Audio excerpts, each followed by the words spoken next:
Hello everyone, my name is Dinah Moctezuma, and today I will be presenting the history of the future of retail shopping. This image on the screen is just one of the many forms of shopping for the future. The specific image is from 1952, and it demonstrates their prediction of life in the year 2000. Although we no longer use landlines, they have definitely captured the concept of online shopping for the future. However, shopping was not how people from 1952 visualized in the 2000s. At the beginning of the 1800s, we did most of our purchases through specialty shops, such as shoe shops, tailors, butchers, and tea shops. This form of shopping was more focused on the craft rather than mass production. You were assured that your purchase was done to your fitting and of the best quality. As the U.S. became more industrialized, we began to indulge in mass production and consumption. Department stores such as Macy's were introduced in 1952. One could find everything under one roof, from shoes to furniture. People came from afar, and the stores allowed them to make purchases for credit and have it delivered straight to their homes. This also brought the introduction of catalog shopping, which allowed consumers to purchase items from the comfort of their home. From here began the first steps of how shopping was visualized in the mid-1900s. The concept of obtaining something from the phone is an old concept. In 1932, Radiocraft magazine released the Radio Set of 1950, giving listeners the ease of obtaining their idol's photos at a push of a button. This introduced the concept of getting things instantaneously.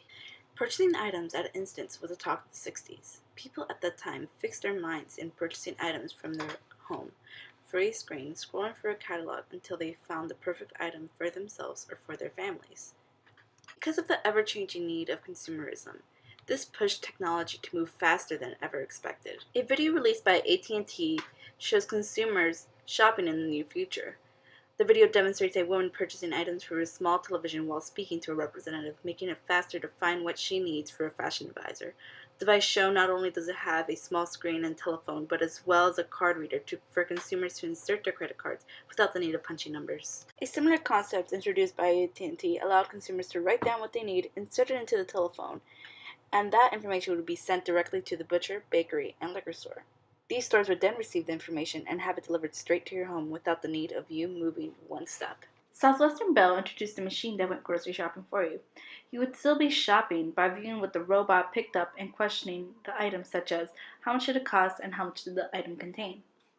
This was not as conventional as AT&T products and took up most of the consumer's time. A majority of these products were targeted towards upper and middle class Americans and making it easily accessible to them. Out of all the technologies of the future, screen buying was the least productive of them all. When looking for one specific item, conveniently one would go to the store and look the product within the section of the aisle. This technology really limited consumers. It would take up a majority of their time, and in the end, they wouldn't really be buying anything. By the time the 1980s rolled around, Japan captured all the ideas we had visualized throughout the mid-1900s. Buyers were able to take a photo of themselves and visualize how they would look in a clothing article and the type of setting. However, many companies were scared that they would lose the human touch that was given by a representative and therefore did not inform their buyers of the technology that was available in their stores.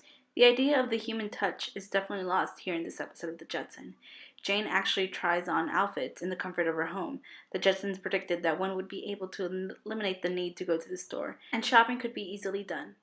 The Jetsons also bring the anti-humanist approach, where technology determines what is the best for us. Many people envisioned that we no longer have to travel off to the suburbs to go to shopping malls. Many predicted that these shopping centers would come to us, giving us the ease of only driving a few minutes rather than a few hours. This vision of the future wanted to bring consumerism to the ruralist areas of the world. At this time, many Americans wanted a one-stop shop where they can buy all their needs. This push for consumerism brought many automobile companies to create cars that were fit for everyday Americans. GM created a concept car where consumers can fit two shopping carts that can detach from the back. This design further pushed consumers to purchase more and buy vehicles that were big enough for their purchases. People began to lean towards healthier alternatives, bringing the farm to the market. It was imagined as a train-like vehicle that traveled and brought everyday necessities to your neighborhood. It allowed consumers to get fresh produce without having to travel to farms.